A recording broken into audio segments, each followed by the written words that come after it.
The one scene, the one and only scene that stands out to me the most in fucking Yu-Gi-Oh! Do you remember like the original Yu-Gi-Oh! Anime? Yeah. There's a scene where this is how I basically learned about stocks. Basically, it's.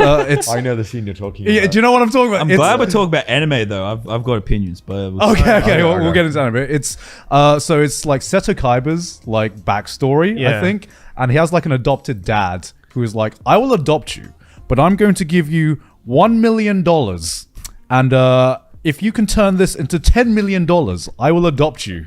And that shit, game's a game, man. Yeah, and basically Seto Kaiba explains basically like how stocks work in companies via like Yu-Gi-Oh cards, being like, I have 100 cards in front of me right now. What if I just buy 51% of this company, represented by 51%, 51 Yu-Gi-Oh cards, and I force them to give them $10 million? That's how stocks work. And oh my god, that's big. What if we do that with Roblox? I watched Yu-Gi-Oh on Cheese TV as a kid or whatever, but I never remember none of that. Like I feel like as a kid, like I watched Yu-Gi-Oh, but I never intook anything that actually happened. Yeah, I don't know. Like, I mean, because also did you play Yu-Gi-Oh as well as a kid? I had the cards, but it pissed me off that the TV show, none of the cards worked the fucking same as they did as the actual. Yeah, like the TV show broke rules. They would just change the cards, and it annoyed me because I really like playing it. Yeah, I was like, this is bullshit. Kuribo fucking sucks. Why does he keep using him? My favorite thing about like, and I think it was the same with like Pokemon cards and shit, is you just like anyone who had a color printer was just printing off like these Yu-Gi-Oh cards. Wait, they did that? Pretending they're real. Joey said I didn't know Yu-Gi-Oh was an anime because I grew up with the card game first. Really? Yeah, same. I got the card game and then watched the anime. Yeah, right. Because everyone in your school was playing Yu-Gi-Oh. Yeah, I didn't get that phase. I didn't get that Yu-Gi-Oh phase. Because when I was in school, everyone was like trading Pokemon cards, and nobody knew how to play the actual game. Oh no, no one did. We had like a black market like trade deal with Pokemon cards. I had like a really dark like Yu-Gi-Oh phase because like. I was legit like fucking my dad, because my dad like used to work for like a printing company. Yeah. So what he would do is he would find like high res like pictures of Exodia. Oh no! My parents did that one time as well. And he would like print them out, and I would come to school and I'd be like, yeah, I got all 5 pieces of Exodia, and they'd be like, a 10-year-old doesn't know, right? So they're like, whoa, no way, you got Exodia. But it was funny as well because like much like your Pokemon cards, no one knew how to play Yu-Gi-Oh. It was just like, oh cool, really? You have Exodia. Because I feel like the rules of Yu-Gi-Oh were easier to understand than the rules of Pokemon. Yeah. Pokemon's hard. Cyber Dragon, that's pretty cool too. 313 for Cyber Dragon. Cyber Dragon 2, which means Cyber Dragon 2. Cyber Dragon 1, 2, 3. Cyber Dragon Helts. What the fuck? It just keeps evolving, dude. God damn. Cyber Pharaohs. We're not even a dragon anymore. Holy shit. Cyber Valley. That's not a valley. That's clearly another dragon. Cyber Phoenix. So many cybers. Holy shit. Cyber Dark Horn. It doesn't end. Cyber Dark Edge. Cyber Dark Keel. It just doesn't end. Cyber Dark Claw. Oh, thank God. Finally something else. Hyokudendi. Okay, no, there's no more cybers. Nope, there's Cyber Repair Plan as well. You know, to fix all of the 30 fucking cyber cards that we got. Most ridiculous anime hairstyles and what that says about the character. What the fuck? I mean, there's a lot. Where do we start? I mean, Yu-Gi-Oh. Yeah, I think Yu-Gi-Oh.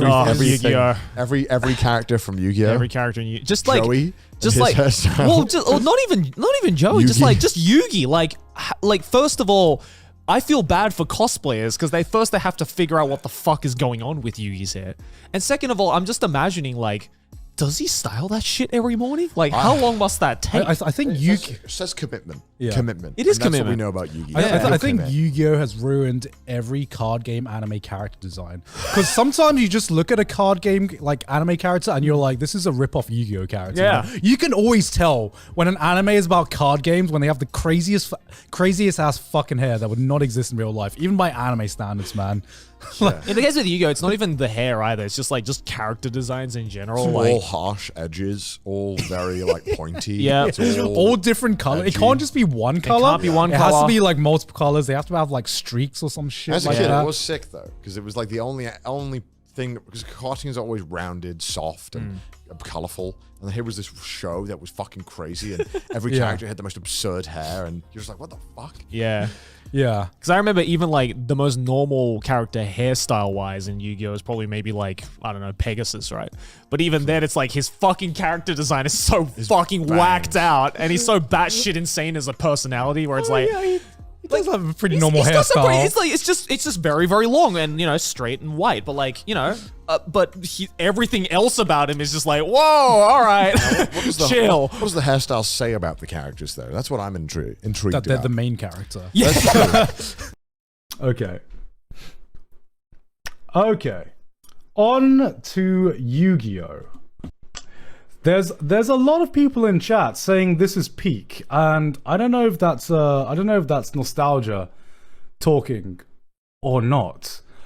Okay, a lot of people are invested in Yu-Gi-Oh! because it's one of the shows they grew up in. But is it good? Is it good, guys? Is it would you seriously rewatch Yu-Gi-Oh? Like, okay, unlike you guys, I have zero investment in Yu-Gi-Oh. I didn't get into Yu-Gi-Oh during the Yu-Gi-Oh phase. I didn't really have too big of an emotional attachment to Yu-Gi-Oh. Yu-Gi-Oh's peak is a meme? Okay. I mean, Yu-Gi-Oh is below mid, right? It's below mid, right? I mean, are you gonna say that? Are we saying that Yu-Gi-Oh is on the same level as Dragon Ball and My Hero Academia? No, it's really not. It's really not. I don't know how we can argue about this. I guess I don't know how we can argue about this. I can't think of a moment in Yu-Gi-Oh that rivals the peak of what Dragon Ball, JoJo, and My Hero Academia has achieved. I think this is just nostalgia talking, guys. I think this is just nostalgia talking, right? Every moment, get out of here. Get out of here. Yu-Gi-Oh to me stands at the same level as Inuyasha. That's me. Dark Magician Girl? You're just saying that's because that's your first crush. That's your first waifu. Dark Magician Girl is everyone's first fucking waifu, along with like Misty from Pokemon. Okay? You ain't 12 anymore, girl. You ain't 12 anymore. Come on. To me, it's below mid. I would not rewatch Yu-Gi-Oh. I would not rewatch Yu-Gi-Oh.